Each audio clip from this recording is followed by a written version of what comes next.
Hi, welcome to our new house. I'm going to give you a quick tour of some of the finer points. Computer fully set up and totally ready to stream awesome live stream content. Super awesome kitchen. A little bit cluttered right now, but we're still unpacking. Seriously, look at this. This would be perfect to do a cooking show thing, and I think I'm going to. Woo! Yeah. Okay, imagine that that's all clear. Our recording studio. Perfectly ready and awesome to do some fantastic song making. But there are two very large problems that are currently standing in the way of me making this content. The first is easily fixable, though I'll take a bit of a financial hit. I cannot, for the life of me, find my AC adapter or any of the batteries for my camera. For some reason, they did not go into the exact same box that I put my camera. I don't know why.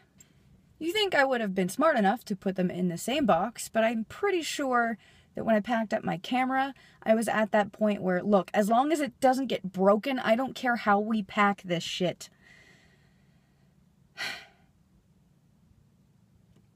And the second reason, which is far more convoluted and much harder to get rid of, is since sometime last week, I have not been able to get rid of the fraud police. For those of you who aren't familiar, the fraud police is a term, I'm not sure who first coined it. I first heard it from Amanda Palmer and Neil Gaiman, but it's a term for imposter syndrome, which is a real thing, apparently. Most artists or performers get it, where you just kind of get this vague feeling that everything you're doing is fake. And I haven't been able to shake this horrible feeling that, like, you are a phony. What the hell are you doing? No one cares to see any of this. You're making crap. You should just go hide in a hole and die because what you do is useless. And I know logically that is not true. Like, that's the point here, is logic does not enter into this. This is not a plea for tell me how much you appreciate whatever, blah, blah, blah. It's not that. Because my brain fully acknowledges and remembers all this awesome feedback and you know, why I'm doing this, all the stuff I do in the first place, and how much I love art, and how sometimes it's not even a matter of your audience, it's just that you love to do it. And yet, there's this feeling that I just haven't been able to get rid of, and maybe that's why I was like, oh, I'll find my camera battery, I don't need to buy a new one, because I was hoping that by the time I found it, I don't know, this feeling would be gone, and it's just kind of lingered, and it just sits, like, right here in, like, the base of your throat and kind of in your chest, and it's just a really crappy feeling.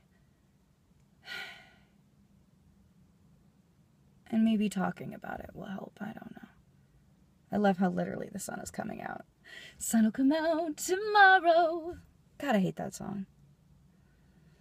That song misses the point. Because really, it doesn't matter if the sun comes out tomorrow or not. Tomorrow could be shitty too. And that's okay, because you will still be okay. You know, like it could be pouring rain. And I don't like how rain gets such a bad rap in songs or poetry or whatnot. You couldn't have anything without both of them. You know, life would not exist. But I always did love that quote, and I can never remember who says it. You know, life isn't about waiting for the storm to pass. It's about learning to dance in the rain.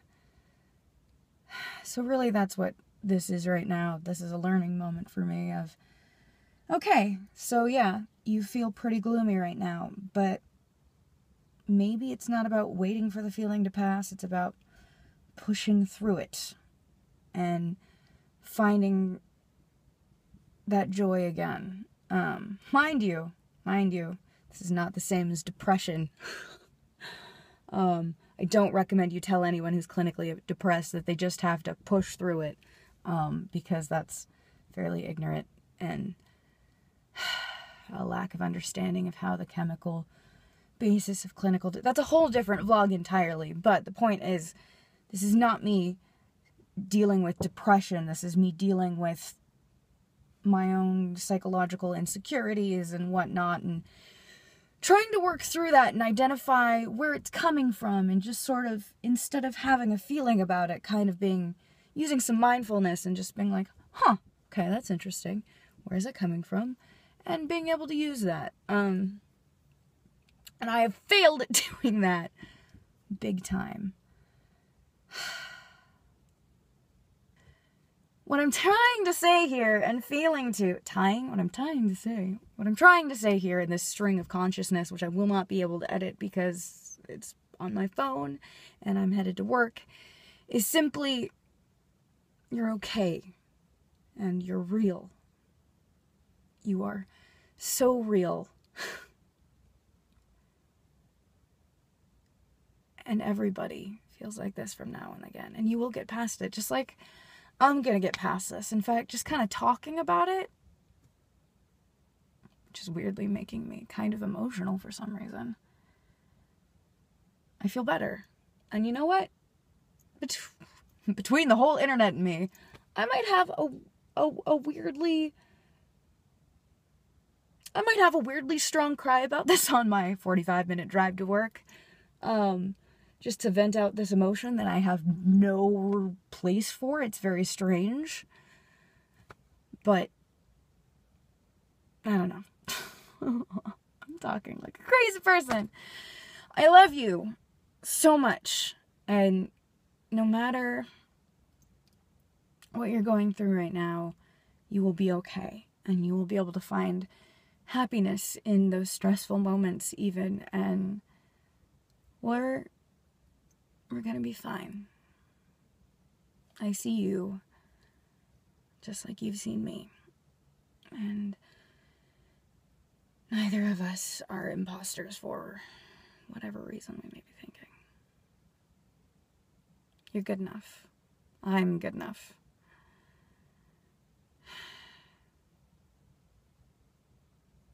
And fuck anyone who says otherwise.